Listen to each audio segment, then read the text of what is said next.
snow in Toronto doesn't just fall, it conquers. By mid-December, the city is a labyrinth of salt-stained sidewalks and towering glass spires reflected in frozen slush. People flock to the distillery district, seeking warmth in overpriced cocoa and the illusion of safety in numbers.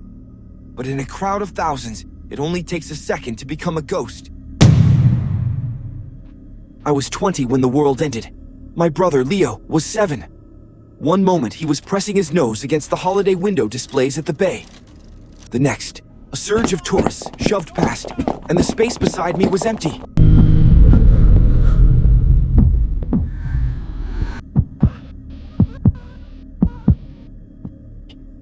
Leo was gone. He wasn't the only one. That week, a girl vanished from Nathan Phillips Square, and a boy was taken from a hockey rink in Scarborough. The city had become a hunting ground, and the police were chasing shadows while we were drowning in our own helplessness. Desperation creates a specific kind of kinship. My girlfriend, Sarah, lost her sister, Mia, near Union Station. My best friend, Marcus, lost his brother, Toby, after a tree lighting ceremony. We spent that holiday in a basement apartment in Parkdale, surrounded by maps of the path, the underground city beneath Toronto, and police scanners. The police are just filing reports, acting like these kids are statistics, Marcus yelled one night, his voice cracking as he pinned a photo of Toby to the wall. He slammed his fist against the map, his eyes bloodshot and wild. They aren't looking for the man in the suit. They're too afraid to admit what's actually happening. The man in the suit, Sarah whispered, her voice trembling so hard she could barely hold her coffee. The street performer. He told me the beard wasn't fake. He said it was matted with grease and smelled like a slaughterhouse hidden in a pine forest. She looked at me, her eyes brimming with a terrifying mix of grief and fury. We're the only ones who care, aren't we? We spent the rest of that winter hunting a ghost. We found scraps, red felt on a fence, a half-eaten gingerbread man in a frozen alley. But the trail went cold when the snow turned to spring rain. In late January, we found a derelict shipping container near the Portlands. There were no children. Only a perverse workshop, shredded clothes, tiny mittens in a circle, and a note nailed to the steel. Naughty or nice, they all pay the price. The following 11 months were a slow-motion car crash. We trained. December 21st, the winter solstice. We were huddled in a car, watching monitors, when Sarah gasped, clutching my arm so hard her nails drew blood. He's there, she choked out, her voice a ragged sob of pure terror. Oh God, he's actually there. A figure emerged from the pines, a shambling corpse in a suit the color of dried scabs. He moved with a terrifying rhythmic limp. We leaped from the car, boots slamming against the frozen ground. Marcus let out a guttural primal roar. Give him back, you monster! Give them back! The figure turned. The plastic Santa mask seemed to sneer. He threw a handful of silver bells at us. They chimed with a mocking, haunting clarity, and lunged toward the Don Valley ravine. We pursued him through bare branches that clawed like skeletal fingers. I tracked him to an icy embankment, silhouetted against the distant glow of the CN Tower. Where are they? I roared, my voice breaking with a year's worth of suppressed agony. What did you do to my brother? The killer leaned back, a wet, rattling laugh vibrating in his chest. They're part of the tradition now, he rasped, the sound like dead leaves skittering over a tombstone. Every year needs a sacrifice to keep the cold away. I'm just the delivery man, boy. I gave them a purpose they never had. I lunged, but he slipped, tumbling into the jagged, frozen rocks of the riverbed below. By the time we scrambled down, he was gone. A trail of blood led into a concrete culvert, but a blinding lake-effect snowstorm erased his tracks. He had escaped, but we knew his face, we knew his soul. Another year passed. We were obsessed, living in the dark, waiting for the first frost. But then, on December 1st, the nightmare shifted.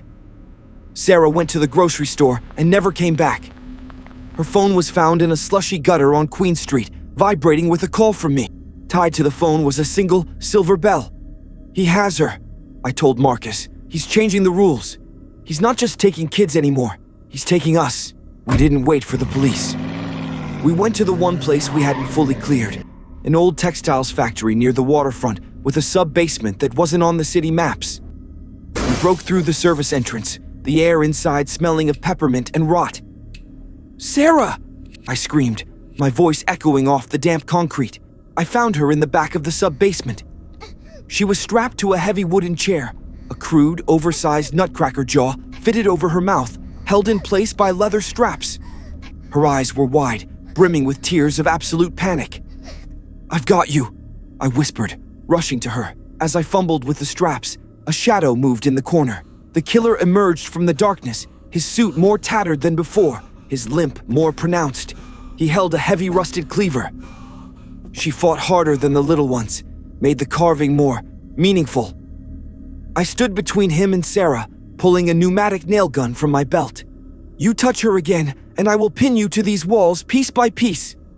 "You don't understand," he wheezed, stepping into the light. "I'm just the gardener. I prune the naughty ones to make the world pretty." He lunged with a speed that defied his broken body. I fired. The first nail caught him in the shoulder, spinning him around, but he didn't stop. He was a creature of pure, hateful momentum. He swung the cleaver, catching me in the arm, a white-hot flash of pain blinding me. I tackled him, the two of us crashing into a row of unfinished nutcrackers. We rolled in the filth and sawdust, my fingers clawing at his plastic mask until it snapped, revealing the sunken, pale face of a man who had long ago forgotten what it meant to be human. I jammed the barrel of the nail gun into his thigh and pulled the trigger 3 times. He screamed, a high, thin sound that broke the tension of the room. I didn't stop. I crawled over him, my vision blurring with rage and blood, and slammed my fist into his face until he went limp. I scrambled back to Sarah, cutting her loose with a pocket knife. She collapsed into my arms, sobbing hysterically, her body racking with tremors. "He said I was going to be the angel of the tree," she choked out, clutching my shirt. Marcus appeared in the doorway then, his face splattered with the killer's blood from the struggle. He looked at the ruined man on the floor, then at the rows of nutcrackers decorated with hair and teeth. Something in Marcus's eyes shifted. Something broke and reset in a way I didn't recognize. The reckoning was not quick. Marcus shattered the man's good knee with a sledgehammer, screaming the names of the missing with every strike. Sarah, recovered from her shock, stepped forward, her face a mask of cold, concentrated hatred. "You liked making things," she hissed, her voice dripping with venom. "Let's see if you can keep your mouth shut while we carve a legacy out of you." We spent hours ensuring he felt the sharp, freezing terror our siblings must have endured. Every time he drifted toward the mercy of death, I shocked him back with ice-cold brine. By the time we were done, he was a sobbing ruin. "Finish it," Marcus spat. I pressed the barrel of the nail gun against the killer's forehead. "Merry Christmas, you son of a bitch!" The thud hiss of the tool was the only prayer I had left.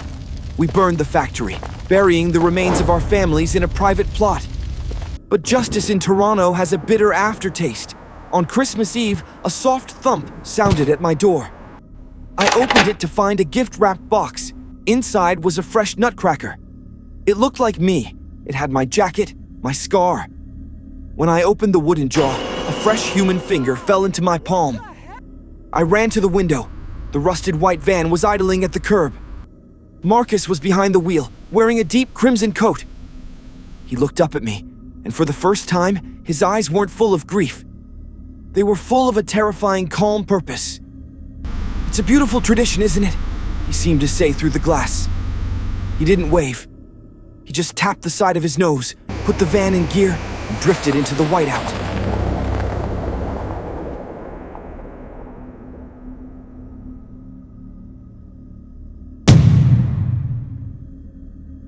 If you like this story, smash that like button and share this video with someone who loves a good holiday horror.